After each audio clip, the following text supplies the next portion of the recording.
bem-vindos a mais um vídeo aqui do canal Papo Binário. Estou aqui com o Marco Signorelli, arquiteto de nuvem da ShapeBlue. Marco Signorelli é aqui um grande amigo e já conhecido nesse mundo aí de nuvem, né? Foi incrível encontrá-lo aqui no B-Sides. A gente está no B-Sides em São Paulo gravando de novo. Bom, eu trombei com o Marco Signorelli aqui e falei, olha, vamos fazer uma gravação aqui sobre nuvem, que eu acho que é um assunto legal, que a gente ainda não tinha tratado no canal. Vai ser incrível essa entrevista, tenho certeza. Marco, a gente costuma começar perguntando assim, qual é a sua relação com tecnologia, né? Como é que você começou a fazer o que você está fazendo agora? Então, por exemplo, hoje você está como arquiteto de nuvem, né? Como é que você entrou nesse processo aí, nesse caminho? Bom, minha carreira já começou a long time ago, né? Então, eu me recordo que o meu primeiro contato com tecnologias de código aberto foi em 96, já faz tempo isso. Foi quando eu comecei realmente a desbravar Linux, né? Certo. Naquela época era tudo muito novo e tudo muito difícil, era tudo muito mais complicado para se fazer. E nisso eu fui conhecendo bastante tecnologias voltadas exatamente para a gestão de data center, de TI, né? Desde storage, rede e servidores, né, sistemas operacionais. Em 2005 eu comecei a utilizar muito o projeto Zen, né? Sim. Como virtualizador, e essa bagagem, né, de utilizar também um virtualizador, que você acaba trabalhando na virtualização com bastante componente da tua infraestrutura, como rede, sistema operacional, storage, né? São os componentes básicos hoje para você realmente fazer uma nuvem. Então eu pensei, o porquê não automatizar isso, né? Eu tive uma pequena experiência à época, né, que era uma automatização de um processo de desenvolvimento na empresa que eu trabalhava. Eu criei um pequeno portal para simplificar os ambientes de desenvolvimento para os desenvolvedores, né? Isso foi para mim um marco na minha carreira profissional para realmente começar a trabalhar com nuvem. O marco. O marco. Foi o marco, exatamente. A partir daí, à época, isso já em 2008, né, não existia nenhuma tecnologia de nuvem ainda, né? Eu fui convidado a fazer parte do time da Globo.com, né? Foi ali, de fato, que minha carreira evoluiu bastante, eu aprendi muito mais coisas, né? Entendi. Porque tinha uma preocupação ali, eu tinha uma preocupação real, um desafio real de um ambiente gigante, né, com problemas reais para serem resolvidos, né? Então nós começamos a escrever um orquestrador de nuvem internamente, que nada mais, nada menos era que ter um portal de consumo de tecnologia, de data center, onde os desenvolvedores, os sysadmins, etc., consumiam através desse portal. Existia uma preocupação muito grande com a questão de identidade dos usuários, segregação em grupos, etc., e também na automatização desses recursos de TI, né? Eu trabalhei muito com API nessa época, eu liderei um time de desenvolvimento para poder API, fazer... você falou? APIs, isso. Com bastante APIs, né? E APIs do Zen Server, nós produzimos algumas APIs para a camada de rede, produzimos algumas APIs para monitoramento e para outros recursos, né? A experiência foi excelente, né? Me trouxe uma bagagem grande, eu fiquei 5 anos na Globo.com e eu saí de lá exatamente para entrar na ShapeBlue, né? Para trabalhar com um Apache Cloud Stack, que já era um projeto de código aberto e não estava amarrado no workflow de uma empresa, né? Era uma plataforma muito mais ampla para ser utilizada para esse recurso. Legal. Falando dessa plataforma, bom, o que você fez então foi você construiu uma nuvem, né? Mas você pode deixar claro assim também para a audiência, para o nosso público que talvez não entenda isso com tanta propriedade como eu, porque fica essa nuvem e tal. Para tua definição aí, na tua definição, o que é uma nuvem? Imagine o seguinte cenário. No modelo tradicional de TI, um sysadmin, um administrador de rede, etc., ele precisa, por exemplo, para instalar um sistema operacional num servidor.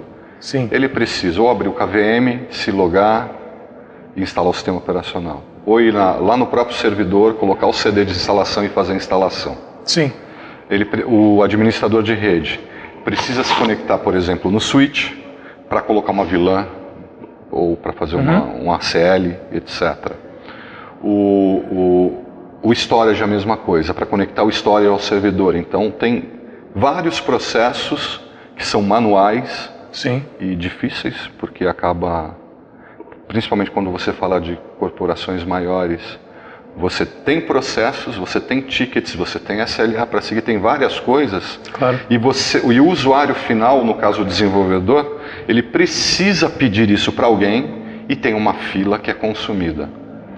Qual a ideia da nuvem? É tirar da mão da TI as tarefas simples e usuais. Eu preciso... Automatizar também? Não. Sim, isso já automatiza. Eu preciso de um sistema operacional, um Linux, por exemplo, um CentOS, que ele tenha 50 GB de storage e que ele tenha uma rede na VLAN XYZ, por exemplo.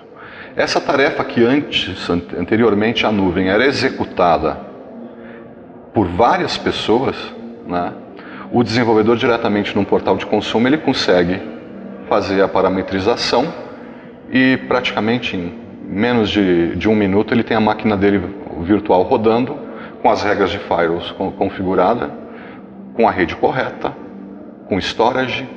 Legal. E com o sistema operacional que ele desejou. Legal. Então é automatizar os processos, né? E onde é que entra o Apache Cloud Stack aí que você falou que está trabalhando, que é open source? O que ele faz exatamente? O Cloud Stack ele é exatamente o meio para poder prover essa automação, né, da infraestrutura. E esse é um facility para o usuário final fazer o consumo da TI, né? O Cloud Stack é um projeto de código aberto, pertence à Apache Foundation, né? Ele é licenciado sobre Apache versão 2, tá? O licenciamento dele. Só para fazer desculpa te interromper, mas para o pessoal, para o público entender, que o Apache é muito famoso, a fundação é muito famosa pelo HTTPD, que é o servidor web, né? Mas muita gente confunde, fala tá rodando Apache, né? Apache é o nome da fundação, Apache Foundation. Isso. E eles têm vários projetos de software livre, um deles é o HTTPD, que é o servidor web, outro aqui que eu estou conhecendo através do Marco é o Cloud Stack. E tem vários outros, como Cassandra, por exemplo. Isso. Vários outros projetos. Então a Apache, quando ele fala Apache, não está falando do servidor web, né? É da fundação. Mas continua, por favor. Enfim, esse é um caminho que você facilita. Existe uma outra problemática. Uma empresa, por exemplo, tem 10 times de desenvolvimento, né? O próprio Cloud Stack vai cuidar de montar porque o Cloud Stack ele divide tudo por domínios, né? E depois accounts, e nesses accounts tem usuários, né? Então ele segrega todos os recursos, não deixando, por exemplo, são requisitos de segurança, que uma VLAN pertence a 2 tipos de accounts diferentes. Tá? Então fica somente um para cada um. Que uma máquina virtual não seja visualizada por outra equipe dentro do dashboard do Cloud Stack. Então ele cuida dessa parte mais de segregação dos usuários, de montar tenants separados e que o usuário, no momento que ele se loga, ele veja somente os recursos que pertencem a ele. E pelo que eu estou vendo, você tem uma visão bastante holística, né, sobre esse cenário e provavelmente para ser um arquiteto de nuvem é necessário ter essa visão. Quando você chega para implementar, para criar uma nuvem, para fazer uma nuvem para alguma empresa e tal, não sei o quê, né, isso é um serviço assim consultivo, né? Você precisa entender ali, todos esses processos e tal, e aonde você vai acelerar, e o benefício que o cliente, né, que a pessoa recebe é qual? É velocidade, é segurança, é praticidade, quais são os principais? Só para ficar mais claro, né? Para entender, por exemplo, um processo até de consultoria com o Cloud Stack. Queria entender como é que você faz isso. O primeiro processo que nós fazemos, um processo técnico, é fazer um assessment para entender como é que funcionam as coisas dentro do cliente, né? E ver, por exemplo, se a camada de infraestrutura dele é aderente ao Cloud Stack. Ah, tem isso. Tem. Tá. Por exemplo, nós primamos muito para alta disponibilidade no ambiente de nuvem. Se você não tiver, você tem um fator de risco aí muito grande, Sim, né? Então, esse é um fator importante. Então, Claro, começa-se com 2 servidores para você ter uma máquina residente em cada uma e você não ter uma perda de um e você perder todo a tua capacidade de prover TI, né? O servidor, por exemplo, mínimo 2 placas de rede inbound para garantir também a resiliência desse ambiente, né? E assim por diante. Então a gente faz uma análise realmente detalhada sobre os recursos existentes de TI no modelo de assessment e depois nós já partimos junto com o time técnico do cliente. Por quê? A Shape Blue tem um perfil de trabalhar sempre transferindo conhecimento, porque nós entendemos que na primeira linha de suporte está o próprio cliente. Claro, né? Legal. Então ele precisa conhecer a tecnologia e ter domínio dessa tecnologia. Sim, né? É muito comum empresas comprarem coisas ou colocarem projetos e não saberem utilizar. Exatamente. Então a gente faz uma discussão técnica de baixo nível, né? Exatamente para detalhar, vamos fazer desse jeito. Entendi. Por esse motivo, etc. Então a gente faz os desenhos, faz um detalhamento técnico também de baixo nível, né? O cliente aprova, aí sim a gente vai para implementação. Legal. Tá? O benefício, outra pergunta, né? O cliente ganha agilidade. Imagina o seguinte, o processo normalmente para você pedir algum recurso na TI, você leva em média 2 semanas, né? Acho que a maioria aqui, liberar quem uma porta trabalha, no faro, um negócio exato, assim. Às vezes você vai cair numa fila, a fila do cara é daquele jeito gigante, né? E aí atrasa um projeto, né? Exatamente, acaba atrasando o timing, porque o marketing é que pede, né? Ou Sim. uma unidade de negócio, né?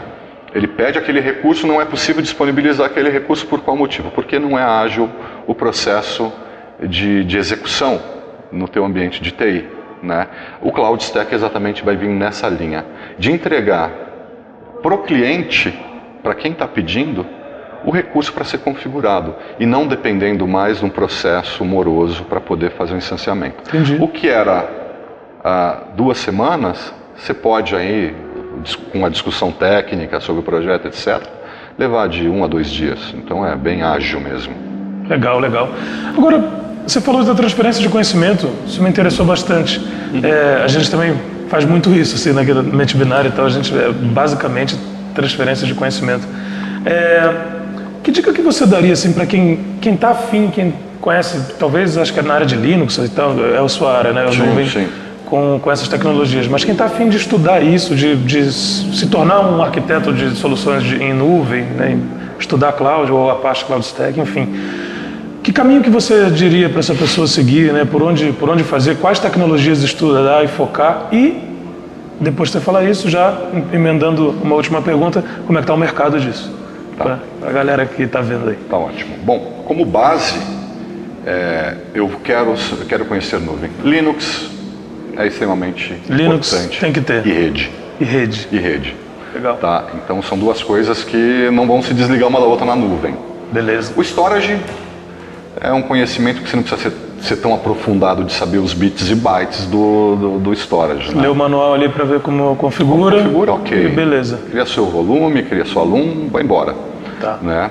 Mas acima disso, você ter, como um gestor mesmo do lado da nuvem, é conhecer um conhecimento mais avançado, é ter um conhecimento mais de arquitetura. Né? Entendi. Tem uma base técnica, rede, mas depois isso. Uma coisa mais... E saber como modelar, por exemplo, o Cloud Stack para poder disponibilizar o recurso para os usuários. Tá? Futuro com relação... É uma tecnologia emergente, é uma quebra de paradigma, né? A velocidade está sendo grande para a mudança. Você vê hoje que muitas empresas utilizam cloud como um caminho realmente para trazer essa agilidade que é necessária. Sim. Né? E é um mercado em plena expansão, é um profissional muito bem pago. Né? Eu li recentemente uma pesquisa, Rise acho que chama, eu não me recordo, mas acho que é Rise. Se você achar, depois a gente coloca. Depois eu posso colocar isso.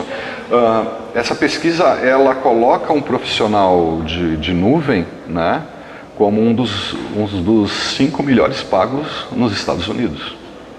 Uau. Então, vamos lá. Os 5 mais bem pagos em TI? Em TI, isso. Como posição técnica, né? Entendi. Então você pega o seguinte, o Brasil segue muito, né, a direção do que os norte-americanos vão na carreira de TI, né? Então, isso também acontece hoje no Brasil, né? A oferta é muito grande, é uma das posições que as empresas mais procuram, né?